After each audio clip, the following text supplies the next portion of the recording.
परिंदे को मिलेगी मंजिल, यकीनन ये फैले हुए उनके पर बोलते हैं।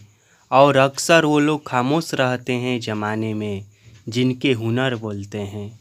हेलो दोस्तों, मैं हूँ राहुल कुमार और आज इस वीडियो में हम लोग सीखेंगे कि अपरिमेय संख्या को किस तरह से साबित किया जाता है। जब दिया रहेगा कि यह एक अपरिमेय संख्या है और हमें साबित करना होगा, सिद्ध करना होगा कि यह एक अपरिमेय संख्या है, तो उसको कैसे करेंगे। तो देखिए यहाँ पर संख्या है 5 + 2√3 एक अपरिमेय संख्या है, इसे हमें साबित करना है। तो इस तरह का जो भी संख्या रहेगा ना, जिसको साबित करना रहेगा कि यह एक अपरिमेय संख्या है, तो सारा का सारा संख्या जो है इसी नियम पर साबित हो जाएगा।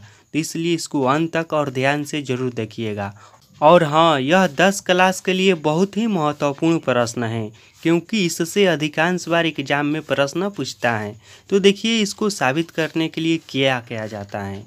देखिए हमें तो पहले से ही मालूम है कि यह एक अपरिमेय संख्या है, लेकिन कह रहा है साबित करने को, तो हम क्या करेंगे, कुछ समय के लिए मान लेंगे कि यह एक परिमेय संख्या है। अब मान लेंगे कि यह एक परिमेय संख्या है, तो परिमेय संख्या के सारा गुण लगाकर उसको तुलना कर देंगे परिमेय संख्या से और अपरिमेय संख्या से, और उसके बाद हम अंत में दिखा देंगे कि यह एक अपरिमेय संख्या है। तो इस तरह से इसमें लिखा जाता है कि यदि संभव हो तो माना कि 5 + 2√3 एक परिमेय संख्या है। ठीक है, हम मान लेते हैं कि यह एक परिमेय संख्या है। साबित करना है अपरिमेय संख्या, इसीलिए हमने इसका उल्टा माना है कि ठीक है, यदि संभव हो तो मान लेते हैं कि यह एक परिमेय संख्या है। अब हमने इसको परिमेय संख्या मान लिया है, तो परिमेय संख्या के जो भी गुण हैं उसको हम लिखेंगे। तो देखिए, इसलिए 5 + 2√3 बराबर p/q, क्योंकि परिमेय संख्या p/q के रूप में होता है। उसमें q बराबर नहीं होता है 0 का। p और q पूर्णांक हैं, परिमेय संख्या में पूर्णांक होता है, तथा इसका एक के अलावा अन्य कोई सार्वभाजक नहीं है।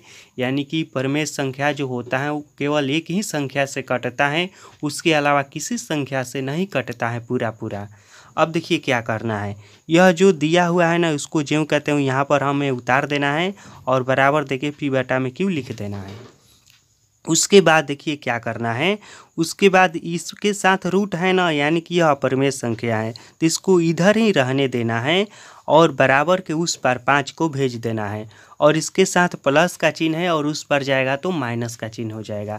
तो इसलिए हो गया है p/q -5। इतना तक क्लियर है, आप लोगों को समझ में आ रहा होगा। अब देखिए क्या करना है, यहाँ पर इसको लिख देना है हमें 2√3 को, उसके बाद बराबर का चिन्ह, और यहाँ पर देखिए जिस तरह से सिंपल भिन्न का घटाव किया जाता है उसी तरह से इसका भिन्न का घटाव कर देना है। यह भिन्न के रूप में है ना, p/q के रूप में है, यह -5 है, तो हम मान सकते हैं कि 5 के नीचे एक छुपा हुआ है, क्योंकि 1 से भाग देंगे 5 में तो 5 ही आ जाएगा।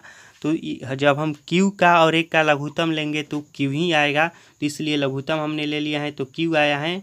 उसके बाद q के ऊपर क्या है, देखिए p है ना, तब p लिख देंगे, और बीच में माइनस का चिन्ह है तो माइनस का चिन्ह, और q में 5 से गुणा करा देंगे तो हो जाएगा -q5। इस तरह से हो जाएगा। अब देखिए क्या करना है, अब इसको √3 को केवल यहाँ पर लिखना है, और यह 2 जो है ना √3 के साथ गुणा में है। क्या में है? गुणा में। देखिए कोई चिन्ह नहीं है इसके बीच में, तो इसका मतलब होता है कि गुणा में है, और गुणा में है तो बराबर के उस पर इसको भेजेंगे तो क्या हो जाएगा, भागा में हो जाएगा। यह रूल तो आप लोग जानते होंगे कि जोड़ रहता है तो घटाव में हो जाता है, घटाव रहता है तो जोड़ में हो जाता है, बराबर के उस पर जाता है तो गुणा रहता है तो भागा में हो जाता है, और भागा रहता है तो गुणा में हो जाता है बराबर के उस पर जाने के बाद। तो उसी तरह से यह जो है गुणा में है तो भागा में चला जाएगा, और भागा में जाएगा तो नीचे आ जाएगा, यानी कि q के साथ लग जाएगा। तो हो गया। अब देखिए क्या हो गया, √3 बराबर हो गया p - q5 बटा में 2q। इस तरह से हो गया। तो ज़रा ध्यान दीजिए और देखिए, यह जो पूरा का पूरा हमारा मान आया है, संख्या आया है, यह है परिमेय संख्या, और इधर क्या है, इधर है अपरिमेय संख्या। यानी कि हम क्या देख रहे हैं कि एक और परिमेय संख्या है और एक और अपरिमेय संख्या है, और दोनों बराबर हैं। तो आप ही बताइए, यह कभी संभव हो सकता है? कोई भी एक बात सच भी हो सकता है और झूठ भी हो सकता है। ऐसा तो नहीं हो सकता है ना, जब भी होगा तो एक ही होगा, या तो झूठ होगा या सच होगा। तो उसी तरह से यहाँ पर भी देखिए, यह कह रहा है कि दोनों बराबर हैं, इधर लेकिन है अपरमेय संख्या और इधर अपरमेय संख्या, और बीच में बराबर का चिन्ह है, तो यह कह रहा है कि दोनों बराबर हैं। लेकिन यह कैसे संभव है? यह हो ही नहीं सकता है, एक साथ दोनों बराबर नहीं हो सकता है, परमेय और अपरमेय संख्या। तो देखिए इस तरह से अब लिखा जाएगा कि यहाँ हम देखते हैं कि बायां पक्ष अपरमेय संख्या, देखिए बायां पक्ष, यह जो बायां पक्ष है यह अपरमेय संख्या है, तथा दायां पक्ष परमेय संख्या है, यह जो दाहिना पक्ष है यह परमेय संख्या है।